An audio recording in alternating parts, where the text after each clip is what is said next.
Keep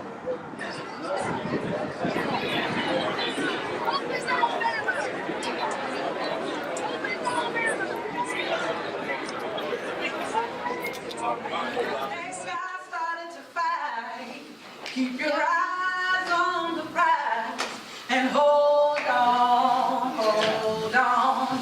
Well, the last thing I did wrong, stayed in the wilderness a day too long.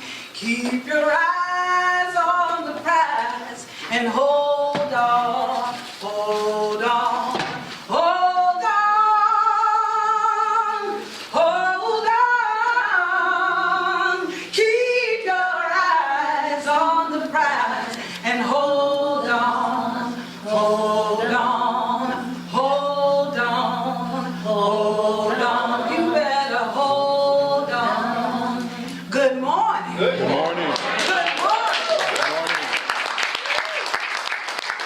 This is how we welcome you to our state of Alabama. The panel presentation that GSP organized for Friday morning, I thought was just exceptional. I thought it was almost like a primer that gave you a wonderful context for what's happening, in Alabama. Really, I felt I walked away from there knowing like I knew the state so much better. The paper states I'm the resource coordinator. That means the What you can help to affect some of this change is really, really critical in our area. Even in being established for 10 years. The university, especially along its corridors, to improve the community. One of the issues that I felt was most important to the state, having been here for this weekend, of course, is the issue of economic development and economic opportunity. You couldn't help but notice driving from kind of the larger urban center of Montgomery to the smaller community of Selma and the surrounding communities that economic opportunity seems to be a really critical issue.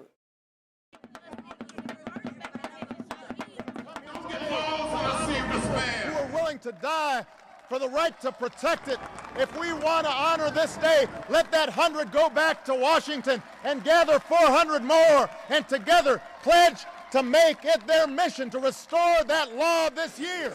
I think the most memorable moment for me this weekend was seeing so many icons come back to the place where they were beaten so that their children and grandchildren could enjoy the rights and freedoms that we do today as Americans. That was really surreal. It was probably the most moving experience of my life today. I had a private little moment. I knew, because I'm vertically challenged, that I would never have a visual of Barack Obama giving his speech. So I chose to go down, and I found a quiet little place on a hill at the end of Water Street, and I sat there and listened to his words.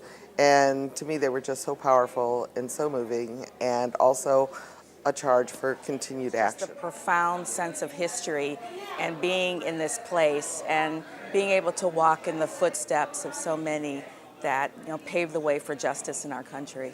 I think the most consequential moments of the weekend have been building relationships with funders from the region, from throughout the country, who've come here to share, to learn together.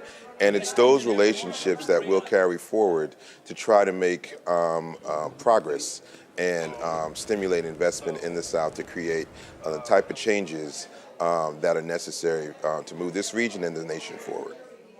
We help make potential partners more aware of the state of things in Alabama.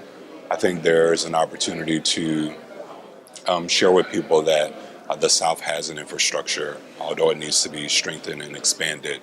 There is an existing infrastructure here. There is a willingness for partners from across the states and even the world to come in and help continue the progress that Alabama started more than 50 years ago. I think that is the real opportunity. The thing that we have to do is not let that gaze falter. We have to keep attention and our focus on the South so that we can actually, as a philanthropic community, as a nation, but specifically as a philanthropic community, make sure we do long-term, strategic, and coordinated investments to really start to turn the tide and make sure that the persistent challenges economically, racially, socially, that we really do develop smart strategies in conjunction and with the leadership of the folks on the ground in the region, so that we can actually help to make a new day and move forward progress in this region. And we really believe at Grantmakers Southern Progress is that